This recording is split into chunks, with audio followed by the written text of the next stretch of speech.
하겠습니다. 오늘 말씀은 이사야 49장 14절에서 21절까지 우리 한 절씩 교독하겠습니다. 제가 갖고 있는 성경책 구약 성경 1029쪽 되겠습니다. 이사야 49장 14절에서 21절까지 교독하겠습니다. 오직 시온이 이르기를 여호와께서 나를 버리시며 주께서 나를 잊으셨다 하였거니와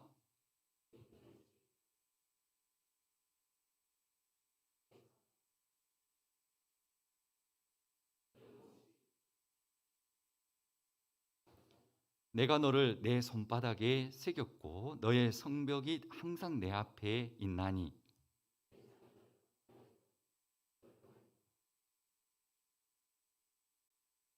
내 눈을 들어 사방을 보라. 그들이 다 모여 내게로 오느니라. 나 여호와가 이르노라.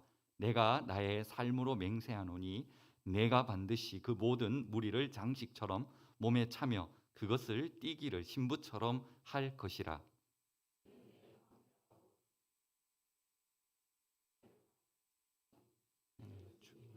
좁게 될 것이며 자식을 잃었을 때에 낳은 자녀가 후일에 내 귀에 말하기를 이곳이 내게 좁으니 넓혀서 내가 거주하게 하라 하리니 그때에 내가 내 마음에 이르기를 누가 나를 위하여 이들을 낳았는고 나는 자녀를 잃고 외로워졌으며 사로잡혀 유리하거니와 이들을 누가 양육하였는고 나는 홀로 남았거늘 이들은 어디서 생겼는고 하리라. 아멘. 교회 소식 전하겠습니다. 9월 한 달 이 가을에도 예배를 사모하고 또 영성이 회복되기를 기도하는 성도님들이 되시기를 바랍니다. 이번 주간은 교단 총회가 있습니다. 성회가 될 수 있도록 기도 함께 해 주시기를 부탁드립니다. 9월 22일 목요일 날 오전 11시에는 구미노회 북시 차례가 무의교회당에서 있습니다. 그리고 금요일 9월 23일은 오전 7시 30분에 구미 성시아 운동본부에서 함께 기도회로 본교회에서 있겠습니다. 이를 위해서 함께 관심도 가져주시고 기도 부탁드리겠습니다. 이제 김인재 전도사님께서 여전히 나를 사랑하시는 하나님이라는 제목으로 말씀 선포해 주실 때 큰 은혜 받기 바랍니다.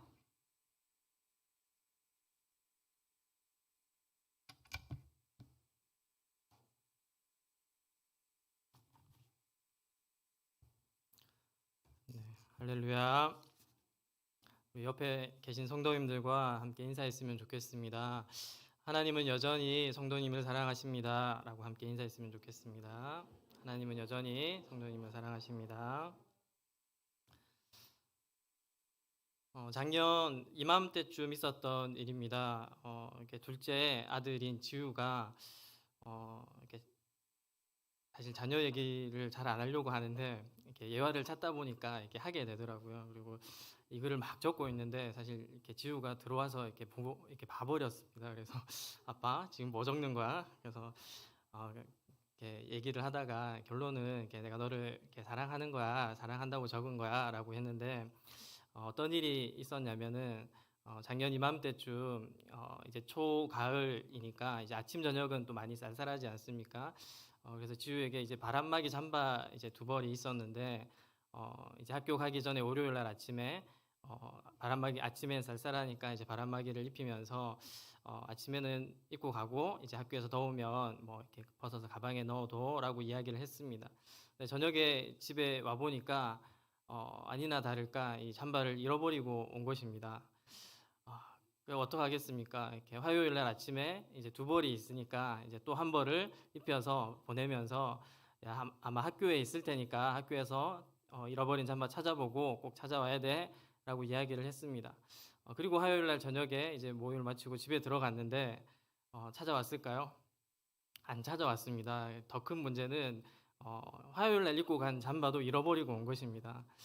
그래서 수요일 날 아침에 또 다시 신신당부를 했습니다. 야, 오늘은 잊지 말고 꼭 학교 말고 네가 다른 데 간 데가 없으니까 학교에서 꼭 찾아보고 꼭 찾아와야 돼 라고 이야기를 했습니다. 근데 수요일 날 또 저녁에 집에 갔는데 역시나 잠바를 찾아오지 않았습니다. 어째서 찾았는데 없어라고 물었는데 다행히 어디에 있는지는 찾았다고 합니다.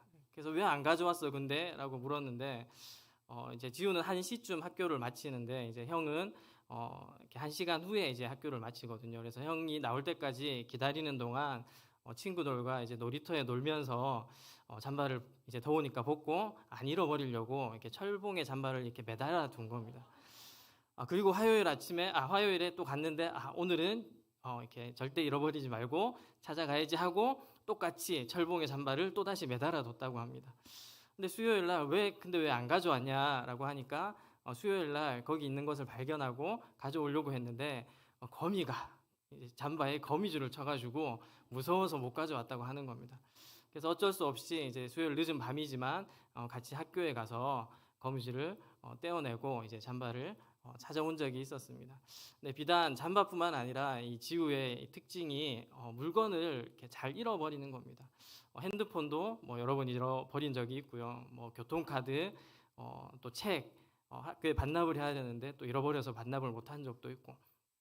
그렇다고 해서 지우가 물건을 잘 잃어버리니까 야, 너 집 나가. 너 이제 내 아들 아니야. 라고 말할 수는 없지 않겠습니까? 이제 그 당시에는 또 혼냈겠지만 또 용서해주고 다음부터는 잘 챙겨라고 또 이야기를 해줄 수밖에 없는 겁니다. 왜 그럴까요? 제 아들이니까 그렇게 하는 거죠. 첫째 지환이도 이렇게 요즘 이제 사춘기가 와서 굉장히 이제 좀 짜증이 많이 늘었더라고요. 그래서 무슨 말만 하면 지환아 샤워해야지만 하면 무슨 말만 하면 한숨을 쉬고 문을 쾅쾅 닫고 이렇게 사춘기니까 이해를 해야지 라고 생각을 해주는데 혹시나 또 교회에서 성도님들을 만나면 야, 인사 잘 해야 돼 라고 얘기했는데 표정이 어둡거나 인사를 잘 안 하더라도 너그러이 또 이해해 주시기 바랍니다. 지환이도 마찬가지죠. 아무리 사춘기라고 짜증을 많이 내고 화를 또 자주 낸다고 해서 야, 너 집 나가 또 호적에서 파버릴 거야 라고 말할 수는 없는 겁니다. 왜 그럴까요? 네, 제 아들이니까요. 네, 저를 닮아서 그런 거겠죠. 네. 오늘 우리가 보려고 하는 이 이사야 말씀을 보면 제가 제 아들이기 때문에 용서해 줄 수밖에 없는 것처럼 우리를 향한 그 하나님의 사랑이 사실 잘 담겨져 있습니다. 오전에 사실 목사님 말씀을 들으면서 오늘 제가 전하려고 하는 말씀과 좀 이렇게 잘 연결이 되는 것 같더라고요. 성경 전체에 흐르는 하나님의 마음에 대해서 우리가 말씀을 들었는데 우리가 행복하기를 원한다. 정말 우리 한 사람 한 사람을 사랑하는 마음으로 창조하셨고 우리를 사랑하기 때문에 우리가 행복하기를 원한다. 그런 마음으로 신명기 모세오경을 통해서 우리가 그 하나님의 말씀을 지켜가기를 아마 원하셨을 겁니다. 그런데 그 모세오경을 기록하고 난 이후에 사사기부터 오늘 이 이사야 선지자가 기록한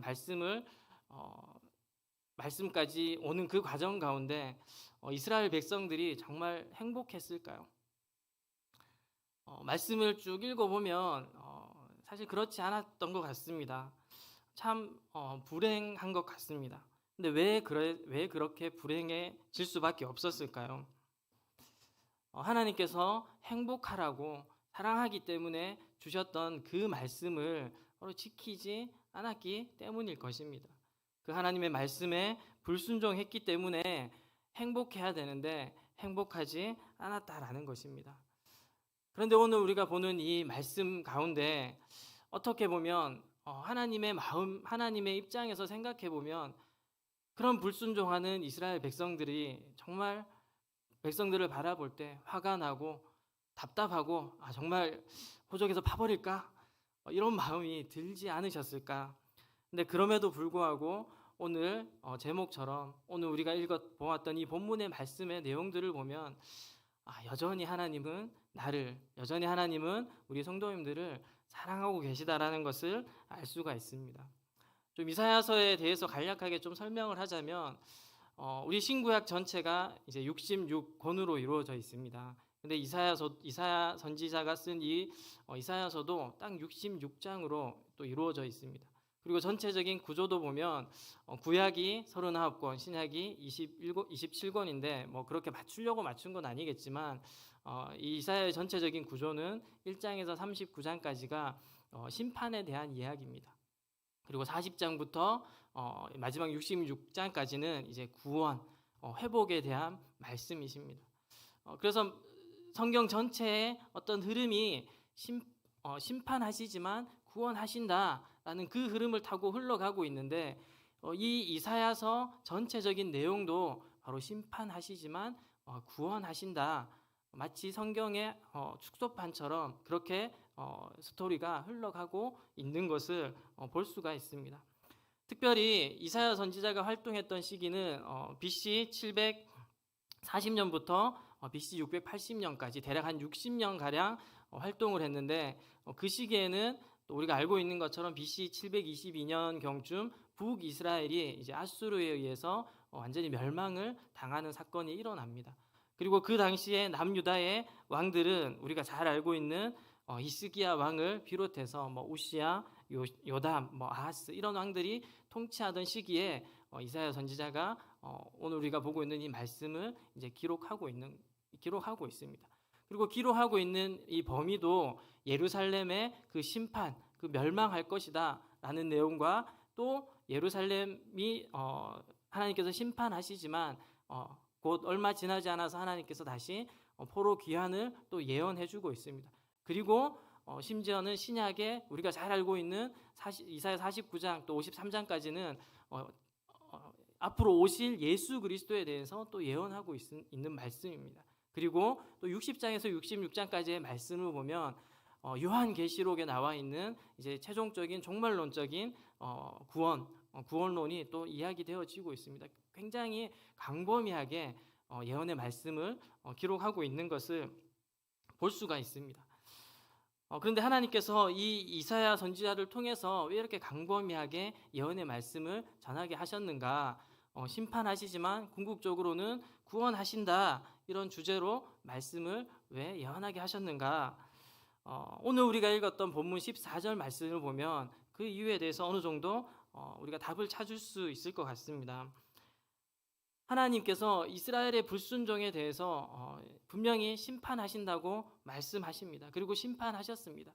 근데 그것에 대해서 이스라엘 백성들이 바로 어떻게 반응하느냐, 그거에 대해서 14절에서 이야기해주고 있는데 이렇게 이야기하고 있습니다. 14절에서는 오직 시온이 이르기를 여호와께서 나를 버리시며 주께서 나를 잊으셨다 하였거니와, 하나님께서 심판하시는 그 심판 앞에서 하나님 나를 잊으신 것 아닙니까? 하나님이 택한 선민인데, 택한 백성인데 왜 나를 버리셨습니까?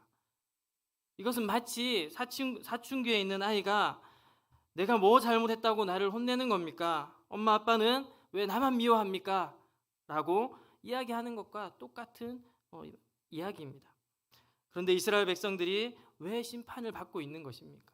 정말 하나님께서 이스라엘 백성들이 미워서 너무 하나님의 말씀에 순종하지 않아서 그래서 내가 너 심판할 거야, 그렇게 이야기하고 성경의 말씀은 그렇게 이야기하고 있지 않다라는 것입니다. 하나님께서 이스라엘 백성들을 심판하시는 것은 그 백성들이 미워서가 아니라 그 백성들을 진짜 버리려고 그렇게 한 것이 아니라 하나님께서 이스라엘 백성들을 하나님의 제사장 나라로 모델이 되라고 그들을 하나님의 자녀로 먼저 택하셨기 때문입니다. 하나님께서 제사장 나라로 모델이 되라고 이스라엘 백성들을 택하셨는데 그 제사장 나라 모델이 되어야 될 이스라엘 백성들이 하나님의 말씀을 순종하지 않았기 때문에 결국 그들 스스로의 죄 때문에 하나님은 그들을 심판할 수밖에 없었던 것입니다.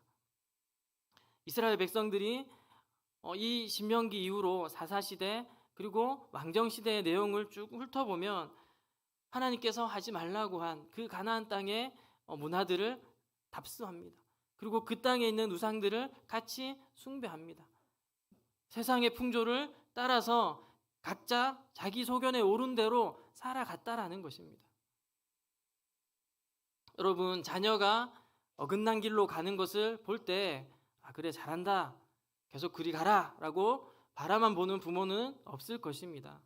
그 길이 잘못된 길이라는 것을 안다라면 그 자녀가 올바른 길로 돌아올 수 있도록 훈계하고 비록 그 당시에는 잔소리로 들릴 수 있겠지만 올바른 길을 가르쳐 주어야 하는 것입니다. 그런데 그것이 미워서 하는 이야기가 아니지 않습니까? 자녀를 사랑하기 때문에 정말 자녀가 올바른 길로 갈 수 있도록 이야기해 주는 것입니다. 하나님께서 이스라엘 백성들을 직접 선택하셨습니다. 하나님께서 저와 우리 성도님들을 하나님의 자녀로 불러주셨습니다. 우리가 잘못된 길로 어긋날 때 하나님께서 우리를 내버려 두신다면 그것이 우리를 사랑하는 것은 아닐 것입니다. 우리가 하나님이 말씀하신 그 말씀대로 살아가기를 원하실 것이고 그렇게 살 수 있도록 우리를 또 훈계하시고 우리를 향해서 또 올바른 길로 갈 수 있도록 또 회초리를 들 때도 있을 것입니다. 그것이 그 당시에는 힘들게 느껴지고 하나님께서 정말 나를 미워하시나, 내가 정말 올바른 길로 제대로 한번 살아보고 싶은데 하나님 나를 버리셨나 라고 생각되어질 수도 있겠지만 우리를 향한 그 하나님의 그 훈계가, 그 하나님의 징계가 바로 우리를 향한 그 하나님의 사랑의 표현이라는 것을 우리는 기억해야 된다는 것입니다. 15절 말씀을 보면 우리를 향한 그 하나님의 사랑이 어떠한지를 잘 표현해 주고 있습니다.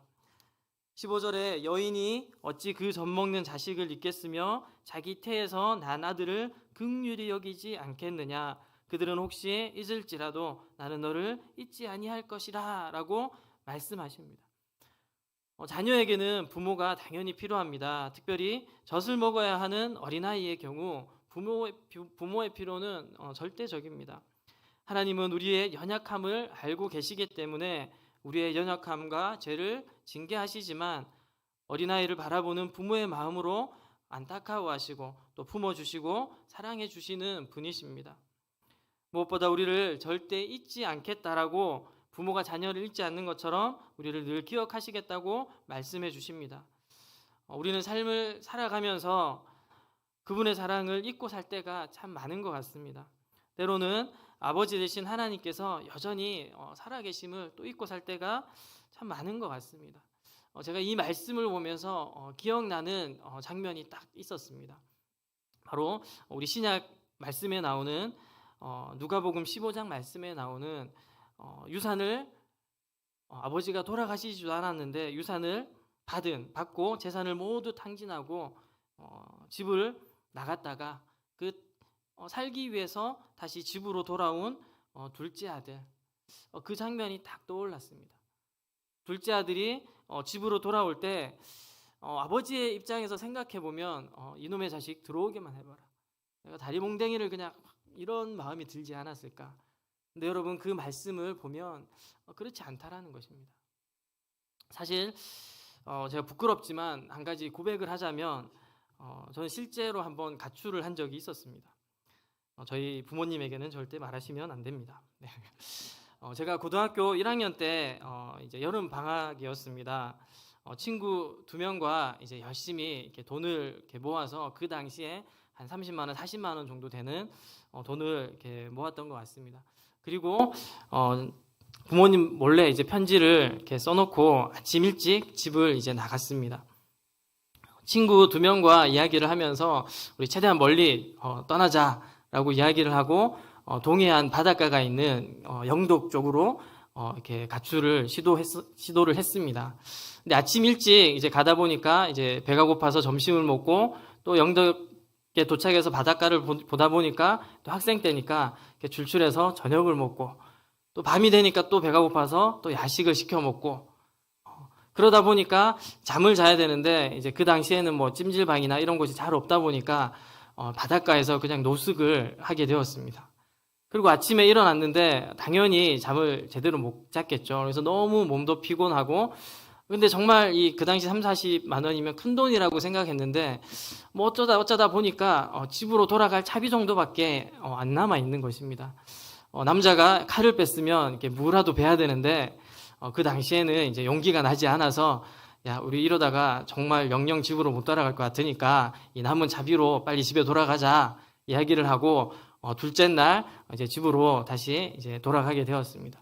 그리고 저녁쯤 이제 집에 도착을 해서 이렇게 집 앞에 도착을 했는데 정말 집에 들어가면 이제 혼날 게 이제 뻔히 보이니까 망설이다가 문을 딱 열었는데 아니나 다를까 이렇게 저희 어머니가 매서운 눈초리로 이렇게 딱 이렇게 쳐다보시는 겁니다. 그래서 이제 나 죽었구나. 뭐라고 용서를 구해야 될까?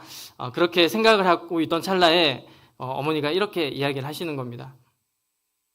야, 친구 집에서 자고 올 거면 집에 전화라도 해야지 라고 하시는 겁니다. 그리고 빨리 밥 먹어 라고 하시면서 들어가시는 겁니다. 그리고 혹시나 해서 이제 제가 적어놨던 편지를 딱 봤는데 아무도 보지 않고 그 자리에 그대로 있는 것입니다. 그래서 살았다. 그래서 그 편지를 집어서 빨리 이렇게 찢어서 휴지통에 버리고 엄마 다음부터는 친구 집에서 자고 올 때 꼭 전화할게 라고 기쁜 마음으로 이렇게 이야기를 했었습니다. 아직도 저희 부모님은 제가 가출한 것을 모르고 계십니다.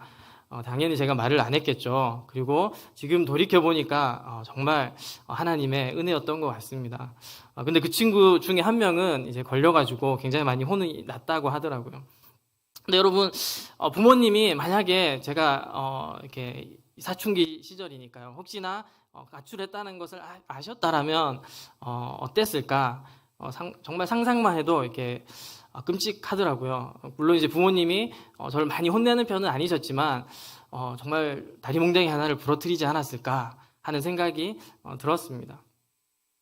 여러분, 이 집 나간 둘째 아들, 그것도 부모님이 뻔히 살아 계신데 자신의 유산을 떼어달라고 해서 재산을 가지고 나가서 허랑방탕하게 살다가 모든 재산을 다 탕진해버리고 돼지가 먹는 그 지엽 열매를 먹다가 도저히 이렇게는 안 되겠다. 내가 아버지의 아들로서는 더 이상 아니겠지만 종으로서라도 아버지에게 용서를 구하고 집에 들어가서 밥이라도 먹으면서 살아야겠다. 그러한 마음으로 이 둘째 아들은 집으로 돌아간 것입니다. 그런데 아버지의 반응이 참으로 놀랍습니다. 우리 15장 우리 누가복음 15장 말씀을 한번 같이 읽어봤으면 좋겠습니다. 20절 말씀인데요. 15장 20절 말씀 내 앞에 나오네요. 같이 한번 읽어봅시다. 이에 일어나서 아버지께서 돌아가니라. 아직도 거리가 먼데 아버지가 그를 보고 측은히 여겨 달려가 목을 안고 입을 맞추니. 여러분, 아버지의 반응이 어떠했습니까? 이놈의 자식 집에 들어오기만 해라 그러면서 집 앞에서 기다리다가 아들이 들어오니까 몽댕이를 들고 막 뛰쳐간 것이 아니라 언제 우리 아들이 돌아오나 혹여나 나가서 죽진 않았을까. 늘 밤낮으로 아들을 기다리다가 드디어 멀리서 허름한 옷을 입고 돌아오는 아들을 보고 아들이 죽지 않고 살아서 돌아왔구나. 그리고 그 아들을 향해서 아마 버선발로 달려가지 않았을까. 그리고 목을 껴안고 입을 맞추고 그리고 그 뒤의 내용은 우리가 읽지 않았지만 잘 아는 것처럼 잔치를 베풀고 이 둘째 아들이 죽었다가 살아왔다라고 너무나 기뻐하는 그 아버지의 모습을 볼 수가 있습니다. 예수님께서 비유로 하신 말씀이시지만 바로 이것이 우리를 향한 아버지의 마음이라는 것이 느껴지는 것 같습니다. 비록 우리는 연약하고 부족하고 죄가 많고 그래서 우리를 회초리로 늘 때려도 부족하겠지만 그런 우리 한 사람 한 사람을 향해서 누구누구야 그럼에도 불구하고 내가 여전히 너를 사랑한다 라고 하나님은 변함없이 이야기해주고 계시다라는 것입니다. 그렇게 표현한 것만으로 또 하나님은 부족하셨던 것 같습니다. 16절 이제 본문으로 돌아와서요. 16절 말씀을 보면 또 이렇게 이야기합니다. 내가 너를 내 손바닥에 새겼고 너의 성벽이 항상 내 앞에 있나니. 내가 너를 내 손바닥에 새겼다라고 말씀하십니다. 마치 자녀가 태어나면 출생신고를 하고 등본에 자녀의 이름을 올려서 이 자녀는 이제 내 아들입니다. 변함없는 그 누가 어떻게 할 수 없는 바로 내 핏줄 내 자녀입니다 라고 기록하는 것처럼 하나님께서 우리는 더 이상 그 어떤 누구도 하나님과의 관계에서 끊을 수 없는 이 사람은 바로 내 자녀입니다. 내 자식입니다. 그 사랑을 어떻게 표현할 수가 없어서 손바닥에 새겼다라고 말씀해주고 계신 겁니다. 그 당시에 고대 근동 지역에서는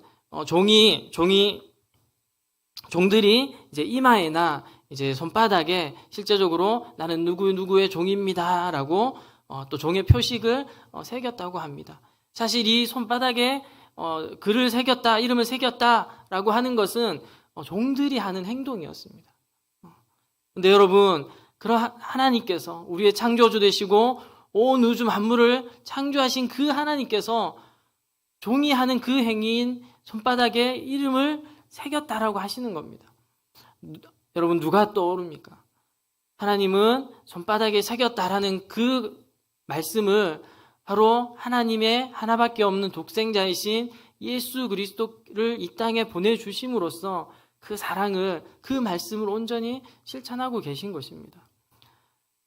예수 그리스도께서 우리의 죄를 위해서 십자가 지신 그 사건으로 말미암아 우리의 모든 죄를 다 용서해 주신 그 사건, 바로 우리를 향한 그 하나님의 사랑의 가장 절대적인 표현을 그것을 통해서 해주신 것입니다. 하나님은 우리를 그저 사랑한다, 그냥 정말 내가 손바닥에 네 이름 새겼다, 이 정도로 말씀하시고 끝나는 게 아니라는 것입니다. 자신의 모든 것을 내어주심으로 우리에게 말씀하신 이 말씀을 실천하고 계셨다라는 겁니다. 그리고 17절 또 18절 쭉 이어서 말씀을 보면요, 17절에서 18절은 이제 포로로 너희들이 잡혀가겠지만 다시 귀환할 것에 대해서, 하나님께서 회복해 주실 것에 대해서 또 말씀해 주고 계신 겁니다. 17절에 내 자녀들이 빨리 걸으며 라고 이야기하고 있습니다. 이것은 하나님이 심판하시지만 빨리 회복해 주실 것을, 또 포로에서 또 빨리 귀환하게 해 주실 것을 이야기해 주는 것입니다. 너를 헐며 너를 황폐하게 하던 자들은 너를 떠나가리라. 너를 괴롭혔던, 너를 심판하게 내 징계의 도구였던 그 바벨론이 결국에는 그들도 멸망할 것에 대해서 또 동일하게 이야기해 주고 있는 것입니다. 우리가 죄로 넘어지고 또 우리가 하나님 앞에 연약할 수밖에 없는 그 모든 것들을 하나님께서는 어떻게 해요? 우리에게서 떠나게 해주시겠다고 말씀해 주고 계시는 겁니다. 그리고 또 19절 말씀을 보면 이렇게 말씀합니다. 이는 내 황폐하고 적막한 곳들과 내 파멸을 당하였던 땅이 이제는 주민이 많아 좁게 될 것이며 너를 삼켰던 자들이 멀리 떠날 것이다. 이전보다 더 영광스럽게 회복해 주실 것을 또 말씀해 주고 계시는 겁니다. 근데 여기서 이제는 주민들이 많다라고 말씀하시는 이 말씀은 실제적으로 문자적으로 좀 해석을 하면 그 이스라엘 백성들이 포로로 끌려가기 이전보다, 포로 귀환하고 난 이후에 포로로 끌려가기 이전보다 실제적으로 백성들이 더 많았던 시기는 없었다고 하더라고요. 그래서 문자적으로 해석하기보다는 하나님께서 오늘날 교회를 정말 셀 수 없이 많은 성도들로 가득 채워주시겠다라는 그런 회복의 말씀, 약속의 말씀이라고 우리가 또 이해할 수 있는 것입니다. 그리고 그 연장선에서 쭉 20절 또 21절까지 또 우리가 이해할 수가 있습니다. 또 21절을 또 보면 그때 내가 내 마음에 이르기를 누가 나를 위하여 이들을 낳았는고 나는 자녀를 잃고 외로워졌으며 사로잡혀 유리하였거늘 이들을 누가 양육하였는고 나는 홀로 남았거늘 이들은 어디서 생겼는고 라고 이야기하고 있는 것입니다. 이것은 바로 이방인들이 또 함께 회심할 것에 대해서 또 이야기해주고 있는 말씀입니다. 하나님께서 이스라엘 백성들을 회복해 주실 것을 이전보다 더 왕성하게 풍성하게 이전에 약속했던 그 복보다 더 많은 복을 누리겠다라고 약속해주고 계시는데 거기서 그치는 것이 아니라 너희들을 통해서 하나님께서 너희들을 택하신 그 이유 제사장 나라가 되라고 모델이 되라고 하신 그 말씀을 온전히 이루겠다. 어떻게 해요? 이방인들이 돌아옴으로 말미암아서 바로 우리 한 사람 한 사람이 예수 그리스도를 믿음으로 말미암아 하나님 나라의 백성이 되게 해줌으로 말미암아 그 하나님의 나라가 더 풍성해지고 더 수많은 백성들이, 많은 성도들이 주님께 돌아올 것에 대해서 약속해 주고 있는 말씀이라는 것입니다. 성도 여러분, 비록 우리가 죄로 인해서 넘어질 수 있습니다. 또 하나님의 말씀을 떠나 살 때가 있습니다. 그럼에도 불구하고 하나님은 한번 택한 백성들을 절대 버리지 않겠다. 여전히 나는 너를 사랑한다라고 말씀하고 계십니다. 그리고 어떻습니까? 우리가 그 하나님의 사랑을 깨닫고 돌아왔을 때 이전보다 더 풍성한 은혜를 주시겠다라고, 더 큰 은혜를 주시겠다라고 약속해 주십니다. 그뿐만 아닙니다. 너로 인해서 내 주변에 많은 믿지 않는 사람들이 하나님의 자녀가 될 것에 대해서 동일하게 약속해 주고 계십니다. 이제 코로나 시대가 끝나갑니다. 아니, 어쩌면 지속되어질 수도 있습니다.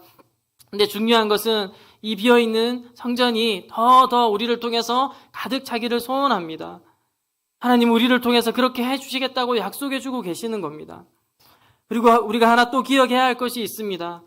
하나님은 나를, 또 성도님들 한 사람 한 사람을 여전히 사랑한다라고 말씀하고 계시는데, 이것은 또한 무엇을 말씀하고 있는 겁니까? 나뿐만 아니라 하나님이 택한 내 옆에 있는 성도 한 사람 한 사람을 동일하게 사랑한다라고 말씀하고 있는 것입니다. 여러분, 우리가 제사장이 하나님이 택한 그런 선민으로서, 또 하나님이 택한 그런 모델로서 그럼 어떻게 살아야 됩니까? 당연히 하나님의 말씀을 지키고 순종하며 살아야겠지만, 하나님이 여전히 나를 사랑하는 것처럼 내 옆에 있는 성도 한 사람 한 사람을 우리가 사랑하고 그 사랑을 실천할 때 주변에 많은 믿지 않은 사람들이 우리의 그런 모습, 서로를 사랑하고 섬기는 모습을 통해서 돌아오게 될 것입니다. 나와 맞지 않다고, 혹여나 나에게 상처를 줬다고 끝까지 화해하지 않고 끝까지 미워만 한다라면 어떻게 되겠습니까? 우리는 하나님이 나를 그럼에도 불구하고 여전히 사랑하는 것처럼 내 옆에 있는 지체들을, 성도들을 그럼에도 불구하고 여전히 사랑하시는 그 하나님의 사랑으로 사랑하고 또 섬길 수 있어야 되는 것입니다. 오늘 우리에게 주신 이 말씀을 우리가 기억하면서 내가 어떠한 모습에 있든지, 때로는 부족하고 연약하고 또 하나님의 말씀을 때로는 떠나 살 때도 있었지만 그럼에도 불구하고 여전히 나를 사랑하시는 그 하나님의 사랑을 기억하시고 그 하나님의 말씀으로 우리가 다시 돌아왔을 때 하나님께서 이전보다 더 풍성하게 나의 삶을 채워주시고 정말 진정으로 행복한 삶을 살 수 있도록 도와주신다는 것, 그리고 그 하나님의 사랑으로 내 옆에 있는 성도님들을 사랑함으로 또 주변의 많은 사람들에게 선한 영향력을 끼치며 살아갈 수 있는 우리 선산제일교회 모든 성도님들이 되시기를 간절히 소망합니다. 제가 한번 기도하고 마치겠습니다. 하나님, 우리의 모든 기도 간구 들으시는 주님 너무나 감사합니다. 너무나 부족하고 죄가 많고 때로는 하나님의 말씀을 또 떠나서 그렇게 방황하던 저희들을 포기하고 또 내버려 두신 것이 아니라 때로는 징계하시고 때로는 훈계하시고, 그렇게 내가 너를 사랑하고 있다, 여전히 나는 너를 사랑한다라고 말씀해 주시고 다시 그 사랑 안에서 우리가 회복되게 하심을 너무나 감사합니다. 이제는 그 하나님의 사랑에서 떠나지 않게 하시고 그 사랑을 늘 기억하며 하나님의 말씀대로 순종하며 이전보다 더 큰 은혜와 복을 누리게 하실 그 하나님의 사랑 안에서 서로를 사랑하며 섬길 수 있는 제가 되게 하시고 우리 선산제일교회 모든 성도님들이 될 수 있도록 함께하여 주시옵소서. 사랑하고 감사합니다. 예수님의 이름으로 간절히 기도드립니다.